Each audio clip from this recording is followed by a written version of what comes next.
Hi up guys, in this video I will show you how to turn off request location on Snapchat.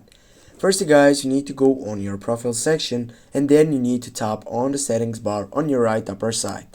Right after that you need just to scroll down and go for who can selection and then choose the side that says see my location or the fifth section. Click on that.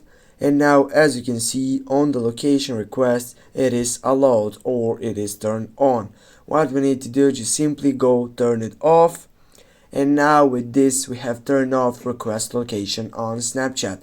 But also I need to show you the second option by doing the same thing on this section. Now you just go to your settings on your phone. Right after that you need to go for applications and go for manage applications.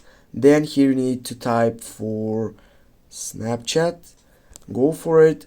Now go for add permissions. Here go for location and go don't allow. Now get back. Now guys, I have showed you how to turn off request location on Snapchat. Thanks for watching. Don't forget to hit that like and share the video. See you soon.